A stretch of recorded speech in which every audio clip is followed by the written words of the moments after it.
Somebody asked for it, so guess what? My past relationship with details, the stories get crazy to the end. So listen. Okay, so we're gonna go ahead and pop it off with the first boyfriend. If you watch my past life stories, you already know the first boyfriend I married. Y'all, this hula hoop, baby, it gets a little bumpy along the road. So hold on, it's get crazy and crazy as I tell y'all stuff. So keep on watching.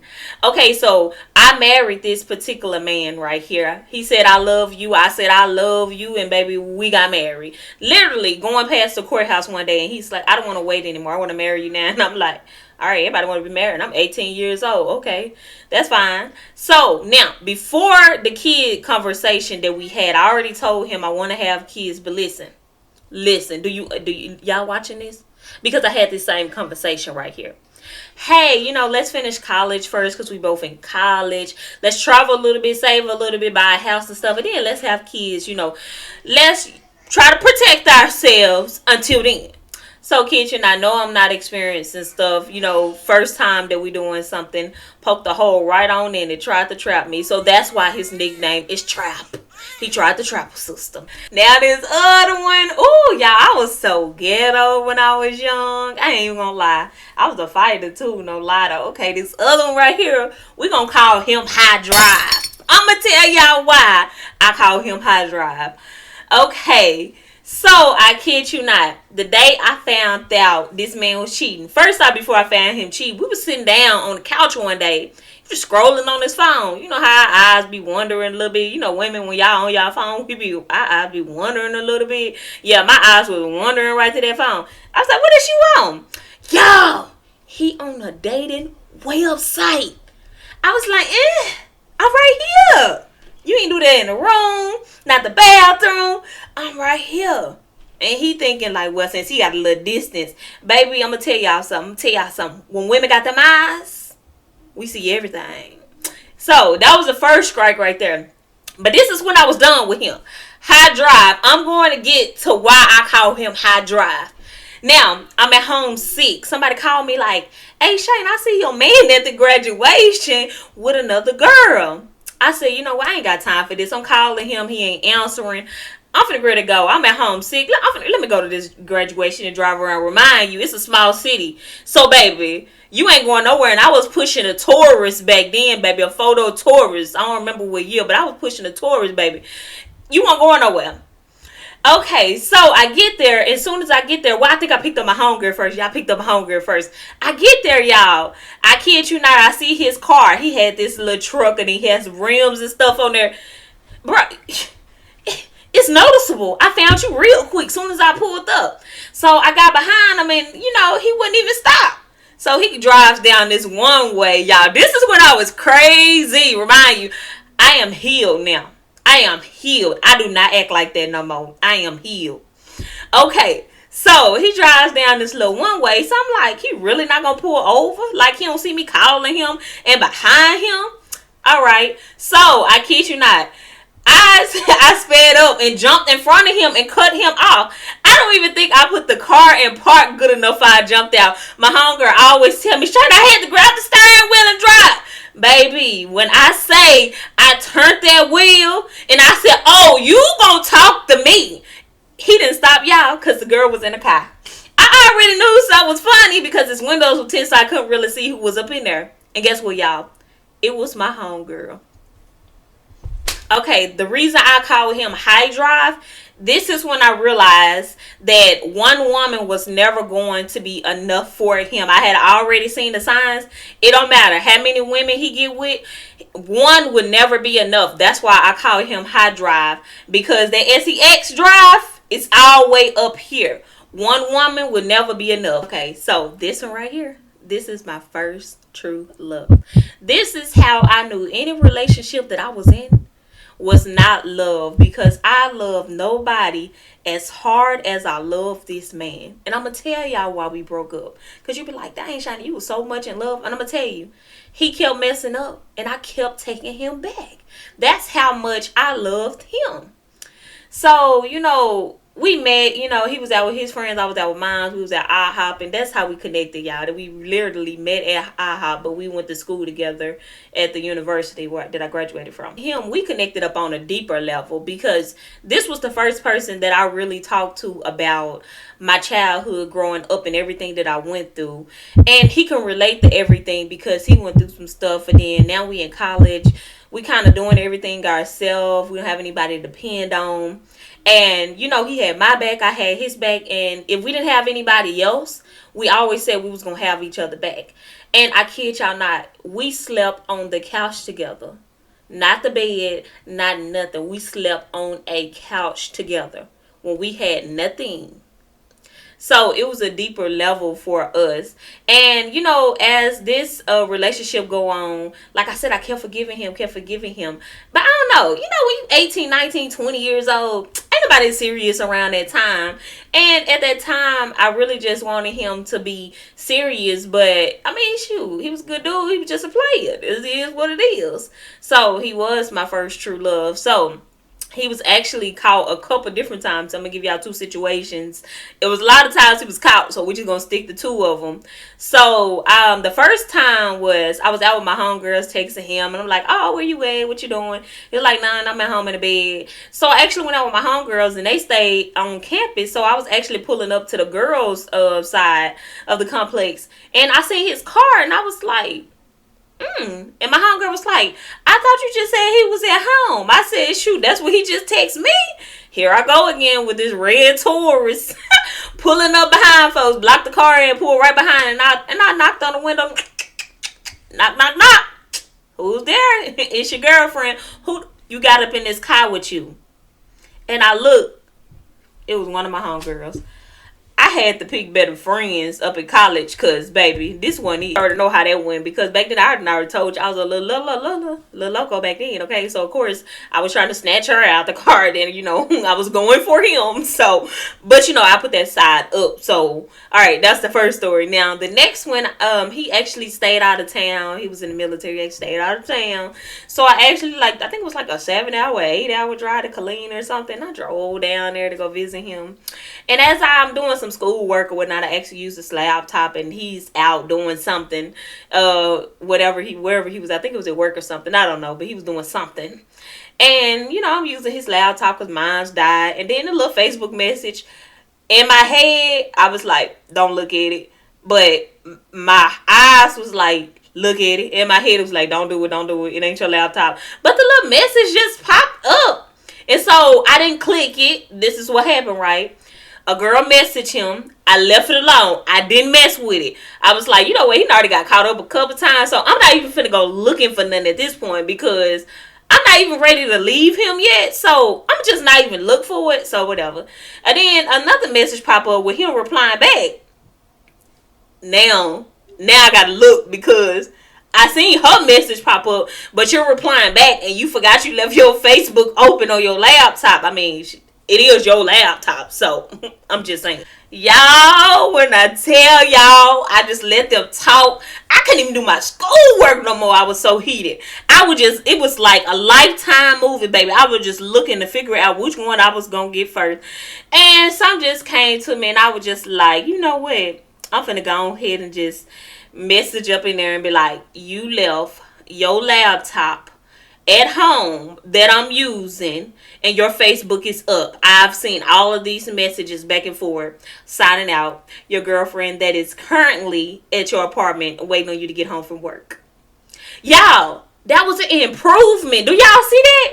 I ain't try to snatch her up and I didn't try to snatch him up. I hope y'all can see the growth up in this. Okay, this next one, I'm going to give y'all a nickname in a second because he got 2 nicknames. Now, by this time, we halfway through my life. So, my communication got better. I'd already graduated college. I did everything I was supposed to be doing. Now, when we met, he told me he had 1 kid. So, we're just going to jump over to when I seen his baby mama in the store. And I actually went to school with this girl. So she was speaking to me and stuff. And she was like, hey, I seen on social media you was with my baby daddy. And I was like, yes, girl, I've been so busy and traveling and stuff that I haven't had time to even come over there and meet you. And I know when he got y'all daughter and stuff, like half of the time I'm gone. And she was like, I'm surprised you talked to him about the amount of kids he got. And I was like, you know something I don't know? I said, he just got your kid. She was like, he done lied to you, girl. And I was like, how many kids he got? She was like, I think it's like up to 5 now. I think so. It's either 3 to 5 or something like that. And I'm looking like, so I end up getting on the phone and I'm like, hey, let's have a conversation. Like, I want you to answer this question. I'm gonna give you a chance to be honest with me. This is your chance to be honest with me. And he was like, okay, what's the question? How many kids do you have? He was like, listen, I didn't tell you because I thought I had no chance with you if I told you how many kids I have. Long story short, he told me the truth. And I continued the relationship and I told him, do not lie to me anymore about having kids. Like, I love kids. I have no issue. If you came with kids, I just need to know the amount of kids up front. So, okay, as time go by. Now, we're going to call him player and social media because, baby, ooh. This is the first time I was ever freaking embarrassed in public. Okay, good dude. Awesome friend. Just not a good boyfriend. This particular ex is what I like to call a public cheater. Meaning that he cheats in your face. Like, he's right there cheating in your face. And then he gonna play it cool. Like, what nobody doing that. But his personality was so cool that you would kind of believe it. But after so many times, it was like, you know what, I done came to the point in this relationship where this isn't going to work. Because you love the ladies. And I can tell you love the ladies. You do not hide the fact that you love the ladies. Okay, this one is called controlling.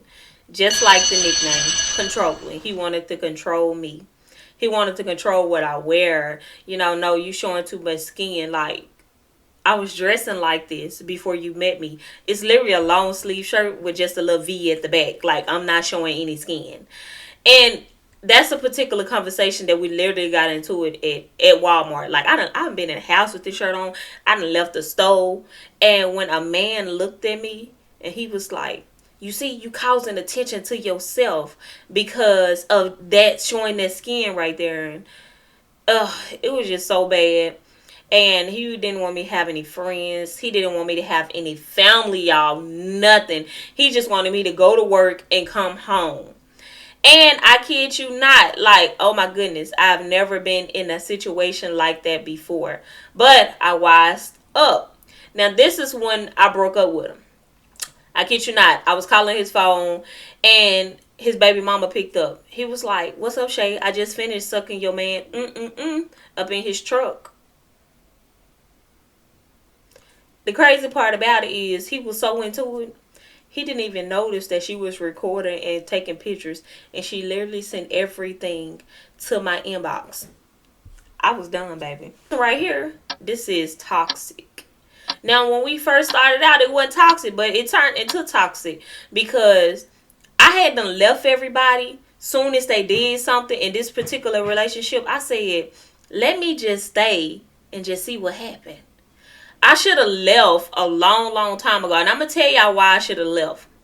First off, we was like roughing around playing, you know, like we wrestling and stuff. You know, I like playing and stuff. We was like wrestling on the bed and stuff. And my hand kind of slid up under the pillow a little bit. And I was like, what is that? His phone is under the pillow. Wait, what? Why's your phone under the pillow? Like, bro, it's like 1, 2, 3. It's about 3 pillows over here. Why your phone under the pillow? What you got going on? I don't even go through cell phones. What you doing? So I played it cool for a little bit, but I'm pretty ready to go through that cell phone at this point because if you putting it under the pillow, you doing something. Now, this one up over here said, Shayna, don't go through the phone. This one right here said, go through the phone. Go through the phone. He doing something. Shayna, don't do it. Don't do it. You probably not ready to leave him. Don't do it. Went through the cell phone, y'all. Listen to this one up over here. Went through the cell phone. Waited till he went to sleep. Went through it. And I went through the cell phone. And, you know, he had a best friend. A female best friend. And I never really had no issue with you having opposite sex best friend. But, you know, This is the reason right here people don't like people having opposite sex best friends. She was just telling him that she's broke up with her boyfriend. So I'm thinking like, all right, cool. She just want him to be there. He was like, oh, you want some best friend? Mm-mm. What kind of best friends are y'all? Okay. So I'm still scrolling. He got a couple more women that he up in there talking to. But baby, when I got to him talking to his baby mama, I should have broke up with him. But here I go, telling me something. I always break up. Let me just stay and let's just see what happened. Okay, at this particular time, we was already staying together. And we had been going through so much different situations. I'm just picking a few out. That I had stopped having sex with him, right? And so it was to the point I was walking by one day. And he was like, I ought to just take it from you. And that shocked the mess out of me. I was like, what? You would never expect this particular person to say something to me like this. And now, I was already sleeping in the opposite room. We was technically broken up pretty much. We were just staying together. And I was just finna ready to get another job and finna ready to move and all this other type of stuff. So we was technically just still together for a little while longer. But I think I was most fed up was because he wasn't helping me with the bills and stuff or nothing really. He was just doing other stuff. I kid you not, our lights got cut off. That ex I talked about, my first love, this is why me and him always remain friends. I never had to explain anything to him, but I can always count on him. And he never ever crossed that line whenever I'm in a relationship. So I literally called him and I was like, our lights off. And he was like, it's fine. Just tell me how to pay the bill where I can just send you the money and you can pay the bill. And he did just that. That's why he's my first true love. Like, that's how cool we are till this day. But this toxic relationship, it just got worse and worse. And it was just draining. I wasn't the same person anymore. He would say hateful stuff. The fact that he would say something so hateful to me, I would say something back so hateful. So this is why this is the only relationship I was in that was actually toxic, that turned toxic, because I promise you, it didn't start out that way. I've probably only shared this story once with a person. So the top lock on the door that you lock from the inside that you don't have a key to. Okay, that's the lock I'm talking about. I will go out in voluntary places and then I will come back and that top lock, he will always lock. I kid you not, I had to sleep in my car multiple times. I'm outside beating on the door. I talked to you literally 10 minutes ago. Now the door is locked and I told you not to lock the top lock because you have did it previously before. Now, one time it's an accident, but 2, 3, 4, 5 times, okay, now you just playing because I'm paying the bills up in here. You not helping me pay these bills and you gonna lock me out the house and I'm literally sleeping in my car. And I'm like, oh my freaking goodness, like I got a baby and stuff. I'm sleeping in the car. I kid you not. By this time, I was fed up. I called the police. And I was like, all right, because he's finna let me in the door. I kid you not. The police started knocking. He know how to open up the door. So that lets you know that he was doing it on purpose. But why would you do it? And then I got a baby also. It's trifling to do first off anyways. But why would you do it? And then I got a baby too. Y'all, before the police came, I kid you not, he had came down the stairs one time because we had already got into it because I knew he wasn't asleep. And he literally went to my son's window on his side of the car and tried to bust the window. And I had to drive off. And I'm like, I'm on the driver's side. Why are you on the passenger side in the back trying to bust a window out on the back? So that's all of my ex-boyfriends with details. So I stayed single for 4 years after that last relationship because I needed time to heal. I needed time to figure out who I was, that I had been through all of this stuff. I was on my mama's stuff, trying to figure some stuff out, how to be an awesome mom, how to juggle this single lifestyle and do a lot of other stuff. So I took the time to heal, figure out who I am, loved myself for who I am, and set my standards for when I started dating again. plan on what I was going to deal with and what I wasn't going to deal with. And going through all of these relationships made me the person that I am today. And my communication was bad, it got better. I was a little physical, and then now I wasn't physical anymore. So, a lot changed in all those years from when I was 18 until what I am now. Because, baby, you don't need to know my age. So, thank you for always watching my videos. Don't forget to like, subscribe, and comment. Thank you. See you next Wednesday.